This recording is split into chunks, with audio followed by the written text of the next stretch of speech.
Doutora Letícia. E aí, doutora, boa tarde. Olá, olá, doutor Fernando, Tudo tudo bem? bem? A senhora me ouve bem? Tudo tranquilo, E- tudo em perfeitas condições aqui. Que joia. Tudo bem, doutora? É um prazer conhecê-la, ainda que virtualmente. Sim, sim, mas em momento de pandemia, né, em momento de distanciamento social, eu acho que isso tem sido normal ultimamente, né? Se a gente já está falando de Ó, fazer júri de forma virtual, imagina nos conhecer, né? sim, é verdade, é verdade. Mas um prazer, doutor Fernando Aranaldi. Todos já perceberam, né, que temos uma vinculação com a nossa querida, né, Luciana Aranaldi. O doutor Fernando é irmão da doutora Luciana, e é uma satisfação tê-la aqui conosco, então, né, e nós dois participarmos, né, movimentarmos aí a Lotec para discutir esse ponto tão importante para nós hoje, né? Ah, sem dúvida, doutor. Até vou aproveitar também, lhe agradeço o convite, faço um agradecimento especial à minha irmã, que de fato agora está nesse projeto da Lotec, fazendo estudo de efetivação dessas novas tecnologias na nossa prática. Isso hoje é fundamental. Então faço um agradecimento especial à Maninha e lhe agradeço também, doutor, pelo convite para a gente trocar trocar ideias sobre esse tema que não é tranquilo, né? É verdade, é verdade. Então, pessoal, só para a gente situá-los, né? Eu sou Letícia Neves, advogada criminal. Doutor Fernando Aranaldi, ele é juiz, presidente da Vara do Júri na comarca de Rio Grande. E então o diálogo assim vai ser um diálogo de ordem prática, né? Questionando primeiramente aí a proposta, essa proposta feita aí pelo CNJ, proposta de resolução, né, do CNJ, que teria de uma certa forma avançado em questões, não introduzindo um júri virtual, né, doutor Fernando, mas criando algo híbrido, né, trazendo aí Sim. uma possibilidade de maior utilização dos instrumentos tecnológicos através da videoconferência aí no procedimento do júri. E aí, de antemão, ó, a Luciana falando conosco ali. De antemão, então, eu já lhe passo assim a palavra para que na ótica da magistratura, né, nos fale um pouco sobre, né, como é que tu percebeu essa proposta diante do júri, né, como é um procedimento acusatório, essencialmente oral, né, como é que Claro. a gente interpretou isso na prática e na visão da magistratura e da tua experiência aí Do- na condução. Doutora, eu vou lhe dizer o seguinte, a questão é bastante espinhosa, porque há quem radicalmente se opõe a qualquer tipo de uso de ferramenta virtual no Tribunal do Júri. Uhum. Há quem diga que é absolutamente possível e há quem veja com temperamentos, que com Uhum. as devidas adaptações se realmente se realiza os plenários. Porque qual é o grande problema, né, doutora? Os processos estão aí. Né? Essa regulamentação do CNJ já veio também nos termos de audiências virtuais, é pela continuidade da prestação jurisdicional. Os homicídios seguem acontecendo, os APFs, os autos de prisão em flagrante lavrados, denúncias encaminhadas, respostas apresentadas pelas defesas e os processos estão tramitando. Então, chegou um ponto que as audiências a gente tinha que fazer. E o Tribunal do Júri tem um agravante. Porque os processos do Tribunal do Júri já normalmente são os processos mais demorados, são processos mais delongados. Porque é um procedimento bifásico, de regra, isso leva tempo, tem recurso de sentença de pronúncia. Então a gente não é raro, pelo contrário, é comum a gente ter processo que vai a plenário 1 ano e meio desde a sua instauração com processo de réu Uhum. preso. Então alguém está preso esperando seu julgamento pelo Tribunal do Júri há 1 ano e meio. E claro, e são Uhum. processos que, dadas as suas peculiaridades, a gente nem se visualiza um excesso de prazo nisso. O processo 1 ano e meio que vai ao Tribunal de Júri, o processo está andando de forma rápida, célere. E o que aconteceu? Isso agora, em razão dessa nossa crise sanitária, isso parou. E alguma coisa tinha que ser feita, né? E qual é o outro lado? Além dessa peculiaridade do processo do Tribunal do Júri, que é um processo que é mais demorado e também está preocupando a todos que querem que seja deslindado, A gente tem, por outro lado, que o processo do tribunal do júri, ele, por excelência, ele reclama uma aglomeração. A gente tem, no mínimo, 25 jurados. A gente tem o presidente do tribunal do júri. Nós temos o Ministério Público, nós temos a defesa, nós temos o serventuário, que é a Secretaria dos Trabalhos, nós temos o oficial de justiça, que fiscaliza e certifica a incomunicabilidade. Se for réu preso, a gente tem, no mínimo, mais 2 agentes da SUSEP. Então, são questões que, irremediavelmente, contam com essa aglomeração, com um número grande de pessoas, ainda que haja um salão do júri relativamente grande. Isso não tem muito o que fugir, né? E aí, o que surgiu? Surgiu esse problema, olha, os processos estão aí, a aglomeração existe, mas e como se vai enfrentar isso aí? Tem medidas que vieram que realmente elas vão nos ajudar. Por exemplo, a testemunha que é arrolada com caráter de imprescindibilidade. Se essa testemunha ela não reside na comarca, se tem entendido que a prerrogativa da testemunha é ser ouvida na comarca de sua residência. Mesmo se arrolada com imprescindibilidade, se ela não comparece a plenário, o plenário é realizado. A parte que arrolou aquela testemunha, mesmo com imprescindibilidade, perde a possibilidade de ouvi-lo. Agora, com essa ferramenta, essa possibilidade de realização de audiência virtual, sem nenhuma dúvida a gente pode fazer essa oitiva. A gente pode ouvir essa testemunha. Diga, por favor. Não, diante do que estão comentando ali, eu acho que uma questão bem pontual, a preocupação do Felipe é essa. A minha preocupação também é a seguinte, né? Eu acho que essa proposta, muito embora ela vise resguardar, né, que esses julgamentos deem andamento, eu acho que ela peca numa questão inicial relacionada à plenitude de defesa, que é em relação à obrigatoriedade do réu preso de presenciar o julgamento por videoconferência. A gente não se nega a existência, né? A gente sabe do interrogatório por videoconferência, essa possibilidade de aplicação para as testemunhas. Isso eu acho salutar, né? Acho até uma oportunidade na questão das testemunhas, né? Mas eu acredito que a presença do réu, de forma impositiva, cerceada, fere a questão da plenitude de defesa. Então, me parece aí que há uma imposição, uma vedação ao direito de participação, né? Se a gente for considerar o direito de defesa na sua plenitude, né, estaria, muito embora seja um réu preso, o direito ainda de participar presencialmente desse ato, né? E aí a resolução não nos dá uma alternativa, né? É que a senhora veja, justamente essa é a maior crítica. Porque o que acontece no Tribunal do Júri? O Tribunal do Júri é, sem dúvida, o local de maior participação popular na administração da justiça. Isso não há dúvida.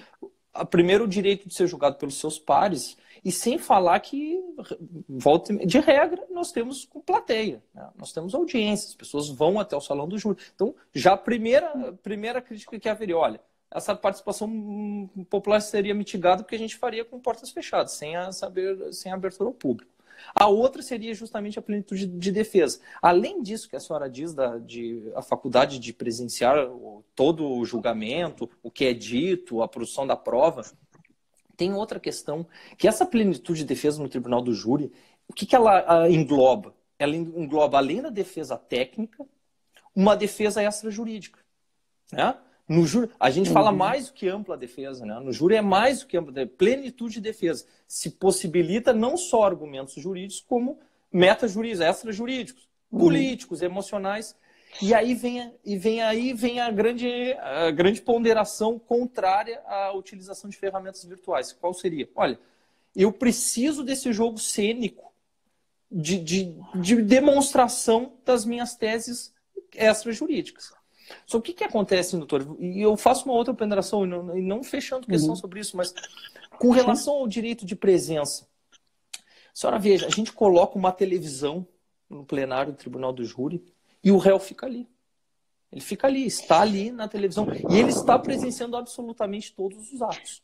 E ele tem, antes do início da sessão, ele tem plena possibilidade de conversa com a defesa. Durante a sessão, ele pode solicitar conversa. Isso a gente já tem feito. A gente tem feito já audiências virtuais, ainda plenário com utilização de ferramentas. Plenário ainda não fizeram, não implementaram. É que a gente, até só um parênteses, é que lá em Rio Grande a gente está com uma situação bem grave. Os números de casos de coronavírus e de óbitos é bastante elevado. E a gente, inclusive, contava lá com decreto municipal bandeira preta. Então, isso lá para a gente tem ainda essa impossibilidade. Outra, alguma coisa presencial tem que ser feita, né? Isso é muita coisa que a gente tem que pensar, porque, por exemplo, o jurado que é intimado a compor o conselho de sentença, o serviço do júri é um serviço obrigatório. Né? Ele é um serviço obrigatório e irrecusável. O jurado que é intimado e não comparece, ele pode ser multado de multa de 1 a 10 salários mínimos. Então, a senhora imagina, a gente vai fazer um plenário numa situação de pandemia com obrigatoriedade de comparecimento. A gente tem que tomar todas as cautelas e precauções para isso. Né? Qual é a outra questão também que se põe? E é uma coisa que se tem ventilado, né? O sorteio. Porque a gente pode fazer porque nós contamos com 25 jurados e desses 25 a gente sorteia 7. Né? O que se tem pensado é o seguinte, olha, nesse sorteio a gente faria o sorteio virtual, cada um na sua casa, se faz o sorteio e só os 7 selecionados compareceriam no fórum. Né? É uma maneira de evitar uma grande aglomeração. É uma maneira... Só que aí qual é o grande problema? A legislação é expressa ao dizer, uma vez sorteados, os jurados estão incomunicáveis. Aí nós teríamos que garantir a incomunicabilidade pós-sorteio, né? Teríamos que ter 7 oficiais de justiça, no mínimo, na porta desses jurados, mas não tem como, porque o sorteio já foi feito também, eu acho que aí já entra mais um problema sério, né? O doutor Álvaro está escrevendo sobre isso, está fazendo algumas provocações em relação, estou acompanhando aqui o que o doutor Álvaro está nos questionando, né? E realmente, a questão de estar distante dos jurados, ao meu ver, a gente que trabalha no júri, por mais que tenha uma televisão, por melhor que essa televisão seja, né, eu acho que a essência do júri fere, né? E agora a gente pensa, né, nas alternativas a isso, né?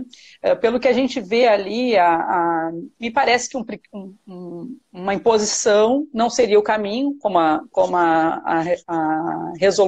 proposta de resolução impõe, né? A questão da incomunicabilidade, eu acho que ela também fere com essa possibilidade de sorteio antecipado. Me parece que é feito um horário antes do júri, depois, sorteado, o juiz-presidente e os jurados sorteados se encaminham, então, para a sessão plenária, né? A gente tem esse momento aí que feriria a incomunicabilidade também, né? E também a questão, né, da internet, né? A gente sabe que hoje, por enquanto, a gente está com uma live aqui, né, boa, com bom sinal, enfim. Mas, gente, no júri, eu acho que todos nós sabemos, no momento dos debates, principalmente, né, da defesa, da acusação e da defesa, que é um momento de embate, e isso é natural, é da essência do júri, e o doutor Álvaro está aí para me dizer, né, naquele momento, né, uma parte bem solicitado, bem feito, pode ser determinante num júri. E isso a tecnologia não permite, né, aquela veemência que pode ter esse ato, e isso também fere, ao ver da defesa, claro, né? Eu sei que vocês têm que julgar, vocês querem, né, julgar, mas, né? A senhora veja bem, quem quer julgar, quem tem que julgar é o jurado. Qual é o doutor? Sim, a sociedade. As suas ponderações eu acho que são bastante pertinentes. Os processos estão aí para serem julgados, né? Eles têm que ser julgados. Eu acho que a gente vai ter As pessoas estão, inclusive, presas esperando o julgamento. A gente tem que ver maneiras... A senhora veja, agora as audiências virtuais, né? A gente também estava com bastante reticência. O pessoal estava um pouco contrariado na realização das audiências virtuais. E ao longo dos trabalhos, acontece uma intercorrência aqui, outra ali, mas os processos estão fluindo. Eu tenho feito bastante audiência virtual, as instruções estão sendo encerradas, eu já tenho julgado processo de réu preso com término de instrução assim. Claro, as ferramentas propícias têm que ser disponibilizadas a todos, né? Doutor Fernando, tem algo que para a defesa é muito peculiar, que é, e o senhor sabe, porque o senhor acompanha plenário, né? Às vezes isso acontece com a gente, com os alunos em sala de aula, né? Tu tá lá explanando e aquele sono bate, né? Aquele, né? E aí o que a defesa ou o que a acusação também, vale para acusação também faz esse momento? Faz aquele approach, né? Né? Dá o processo para o jurado, né? Acompanhar, veja nessa página, né? Nessa página, né? Dá aquela acordada. Ainda que seja feita presencial, porque a resolução ela também não afasta a possibilidade de ter, né, tranquilamente a presença do promotor e da defesa ali, né? Quem ela faça peremptoriamente é a defesa do réu, a presença do réu preso, né? Mas se a gente tem aí, já é algo muito estranho de um advogado da defesa aceitar fazer à distância se optar pela faculdade, né? Porque para a defesa, indiscutivelmente, né? É essencial, né? Esse contato, esse olho no olho.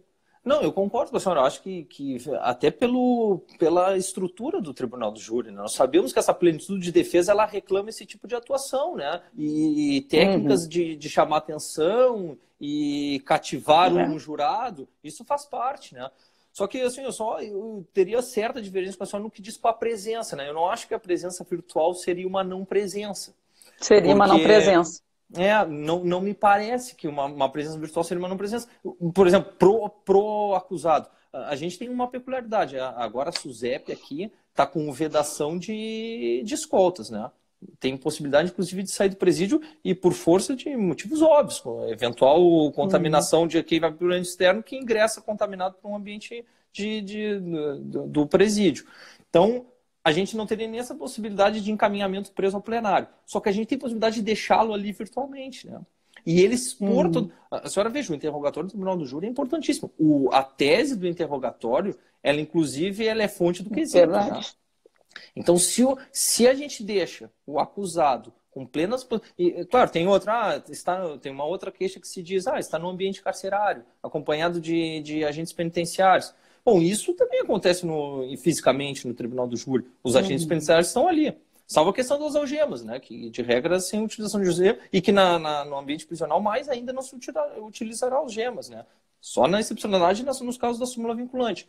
Agora, de regra, ele ali, com plenas possibilidades de expor as suas teses, de falar, gesticular, usar a sua... Sabemos também isso faz parte, usar o seu movimento corporal para deduzir as suas alegações e forma de convencimento de jurados. Não me parece assim que fica... Óbvio que não é a mesma coisa, mas não me parece que fica completamente vedada essa possibilidade, ou impossibilitado que o réu haja assim. A única coisa que eu vejo, que eu acho importante a gente deixar claro para quem está nos assistindo também, é que um júri pode sair, inclusive, sem a presença física do acusado, desde que ele tenha sido intimado, né, dentro da legalidade.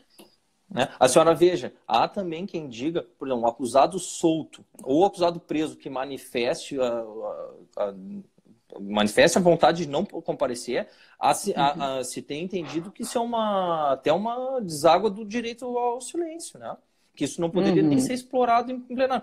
Não se pode explorar em plenário o silêncio do acusado. E há quem defenda que o não comparecimento dele seria um reflexo do direito ao silêncio e também não poderia ser explorado em plenário. Você poderia explorar que, olha, ele não veio.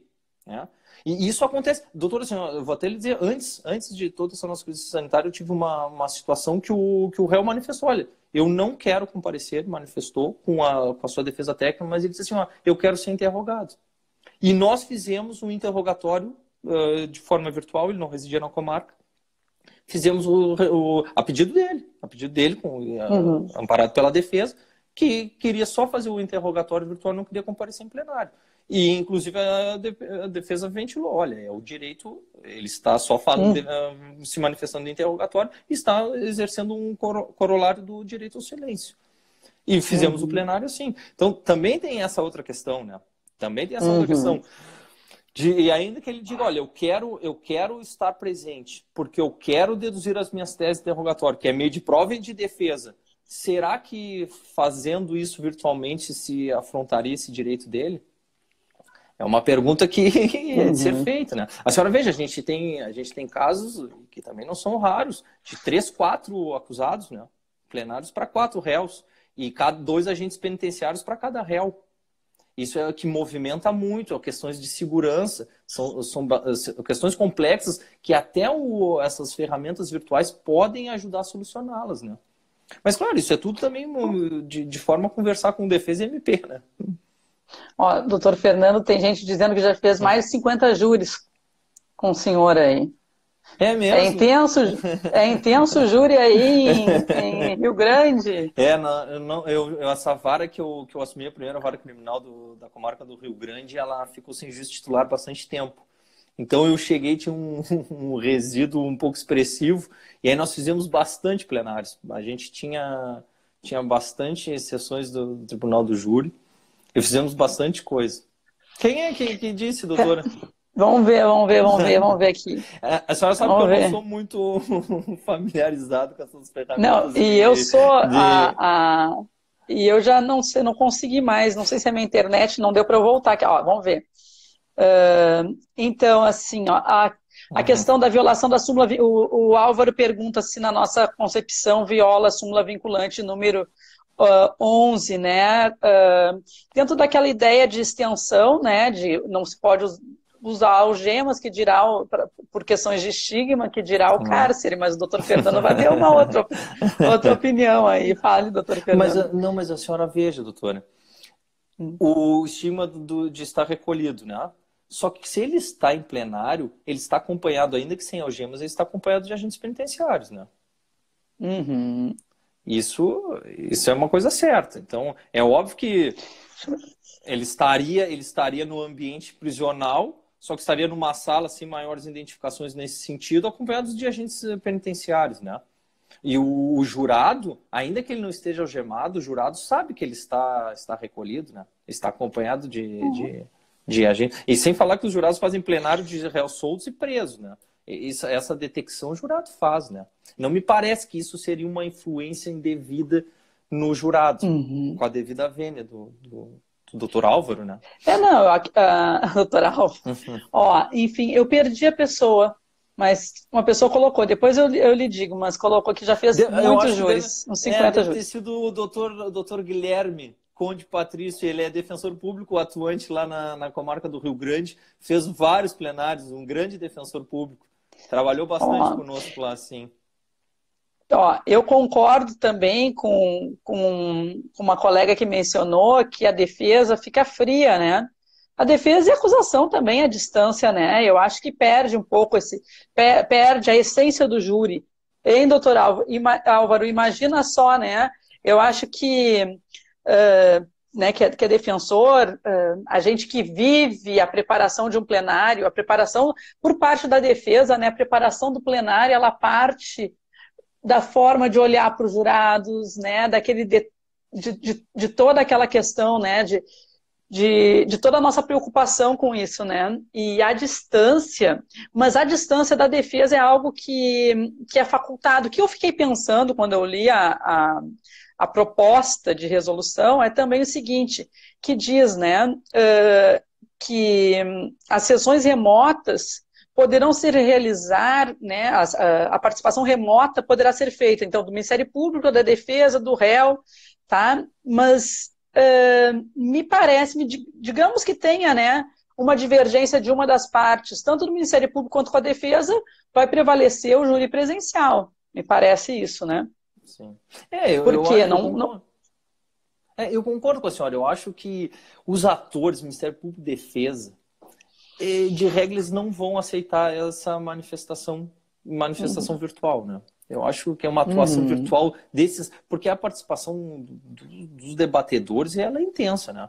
O juiz presidente do Tribunal do Júri, ele tem uma função glória. É só de fiscalização dos trabalhos e garantia de não influência indevida aos jurados. Né? Olha, me veio uma questão agora aqui, doutor Fernando, que eu não posso deixar de lhe fazer.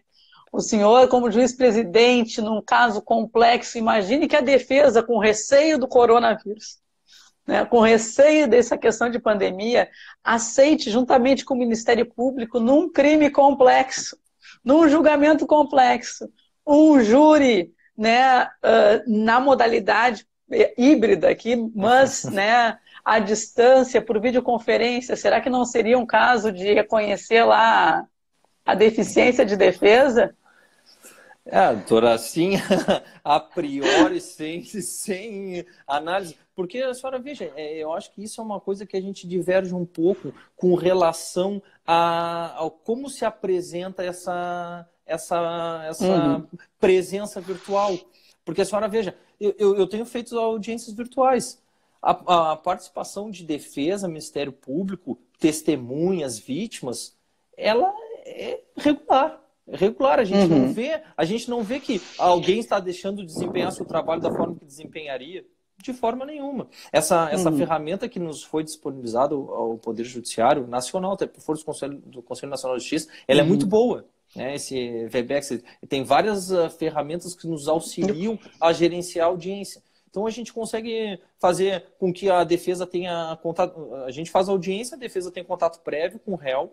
Depois, no curso da audiência, se ele quer conversar com a defesa, tem possibilidade. A defesa pode receber algumas atribuições de organizador da solenidade e excluir todos da solenidade para que converse sozinho. No meio, no curso, antes do interrogatório, as audiências fluem normalmente com... Qual é um outro grande problema que surgiu e que se debateu muito? A incomunicabilidade de testemunhas, né?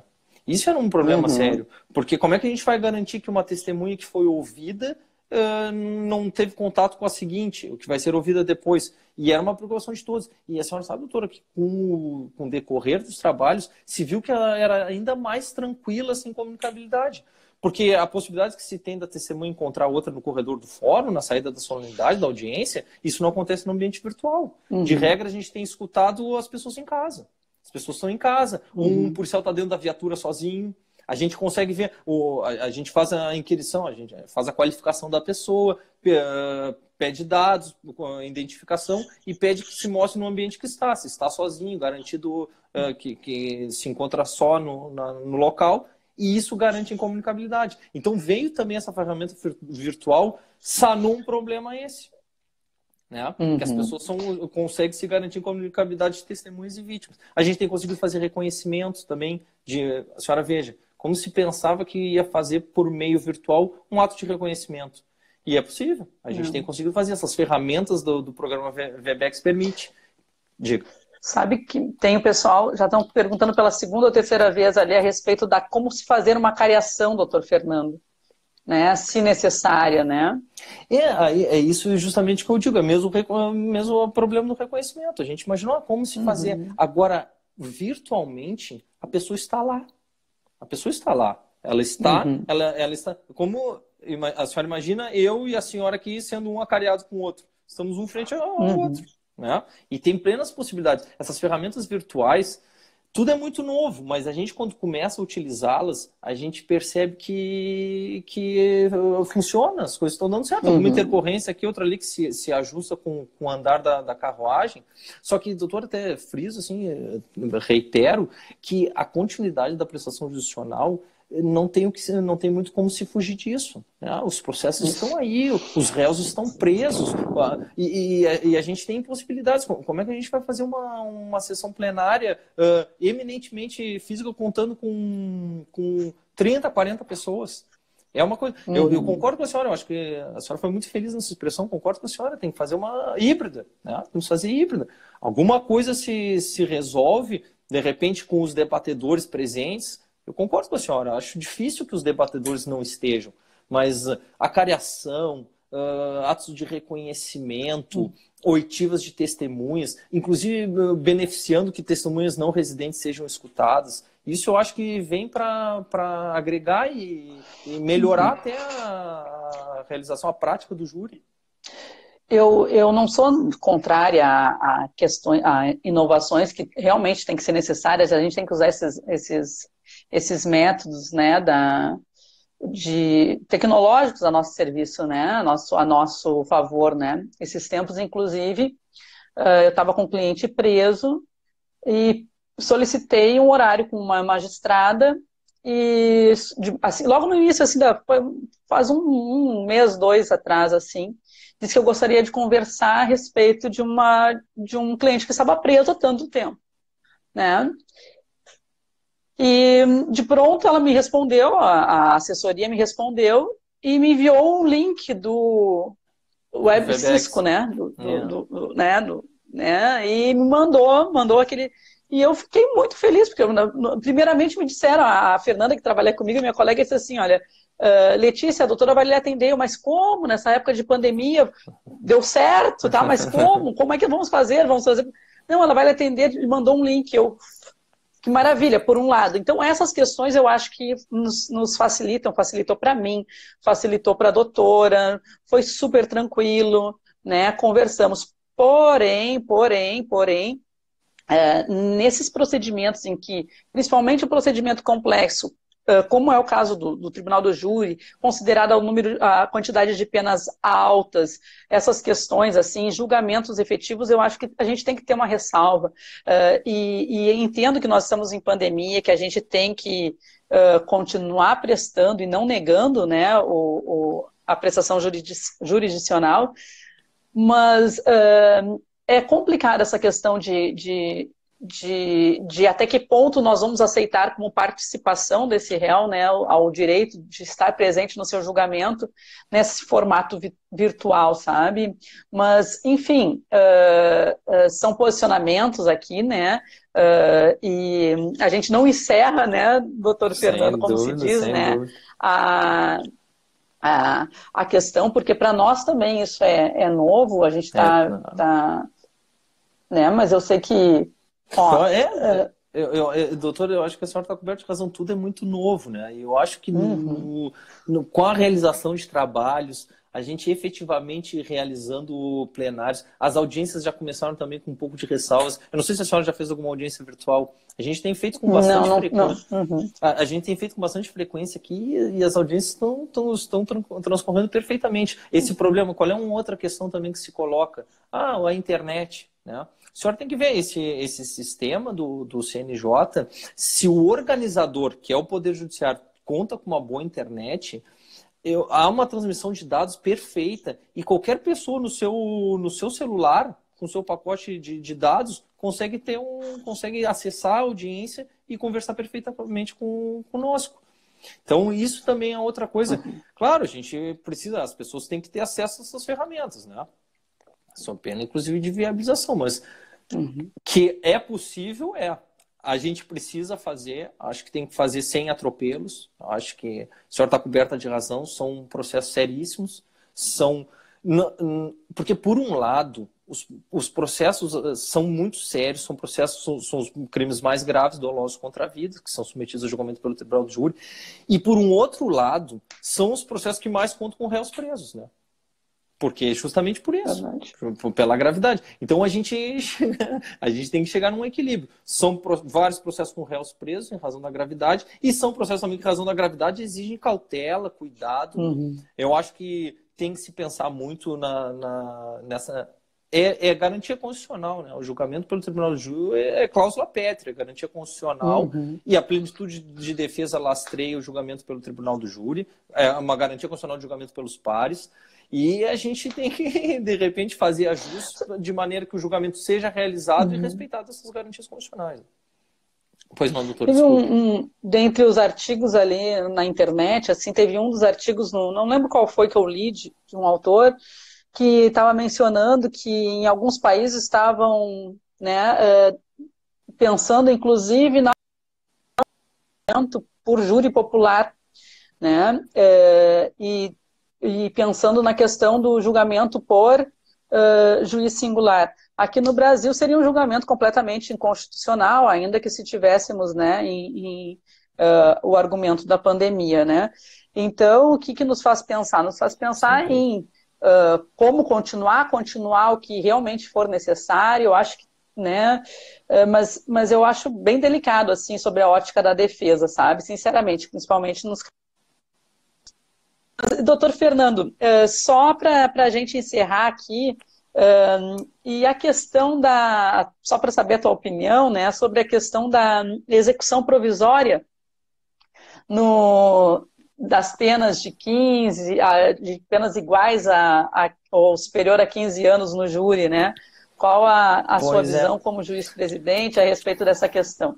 A senhora sabe, doutora... Aí para a gente brindar Essa questão também é bastante espinhosa. Essa questão também é bastante espinhosa porque, no fim, o debate sobre a prisão em segunda instância, ela virou um debate eminentemente político.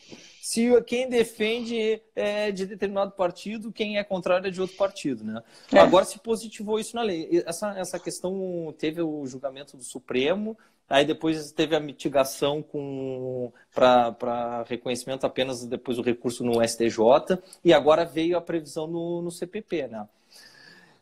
Sim, doutor, eu vou dizer com toda sinceridade, assim, ó, a Constituição diz da presunção de não culpabilidade, né? A gente tem argumentos teóricos fortíssimos no sentido de que a presunção de não culpabilidade é até o trânsito julgado, né? E tem o 282 CPP expresso nesse sentido. Por outro lado, doutor, tem argumentos pragmáticos que são muito fortes. Nós sabemos que há processos que estão tramitando há 20 anos, com embargos, e recursos intermináveis, e os processos foi julgado pelo Tribunal do Júri e justamente isso não se resolvia. O que aconteceu? Eu, antes dessa modificação do Código de Processo Penal, eu não reconhecia aquele entendimento isolado da turma, né, do Supremo, de que a condenação pelo Tribunal do Júri imediatamente impunha... Que já existia, né, antes. Só que agora, e por força dos 282, porque para mim o 282 era expresso dizendo que, olha, tendo em vista que exige o esgotamento do trânsito, o esgotamento de recursos, aí continuava a cautelaridade da prisão preventiva. Só que agora, e especialmente por um argumento, porque o recurso que contra a decisão do Tribunal do Júri tinha efeito suspensivo, né? Com a modificação do Código de Processo Penal, de forma expressa, foi retirado o efeito suspensivo do recurso. Então foi retirado o efeito suspensivo e veio a legislação dizendo que, no caso, acima de 15 anos, né, acima de 15 anos, é possibilitado o cumprimento igual imediato. Acima de 15 anos. Então, aí me parece que, pela sistemática, um regramento de todo o sistema se autoriza agora, né? Aí se deu uma interpretação do dispositivo constitucional para que, nesse caso, de penas deste quantum, sem efeito suspensivo recurso, seria cabível. Mas sei também que temos mais um ponto aí também, que é mais um ponto polêmico aí para o júri, aí para as questões, né, plenárias, porque realmente, né, está previsto na legislação de maneira impositiva, resguarda excepcionalmente, e a gente vai ter que aguardar para ver aí como vocês vão aplicar, né, como vai ser a aplicação e como vai ser essa luta para essa discussão. Mas, doutor Felipe, doutor Fernando, foi uma satisfação essa conversa aí. Também fico à disposição, né? Agradecer também a Luciana pelo espaço para a gente discutir aqui o nosso processo penal tão resistente a questões, né? De inovações. De inovações, né? E a gente tem aí um espaço, tu viu? Ela nem esperou, surgiu uma possibilidade de falar sobre, já nos chamou aqui para trazer, verdade, né? Doutora, foi um prazer, eu realmente lhe agradeço, acho que foi uma troca de ideias muito profícua, muito obrigado, foi um prazer conhecê-la, agradeço também a Luciana, coincidentemente hoje é o aniversário do nosso pai, acho que provavelmente esse final de semana ela vem, vamos nos encontrar. Então, agradeço também a Luciana pelo convite, lhe agradeço aí pela troca de ideias, foi um prazer e até a próxima. De repente, nos encontramos de novo virtualmente, doutora. Sim. Então tá, um abraço, então. Obrigada, Luciana. Obrigada novamente, Fernando. Até uma próxima, então. Até a próxima.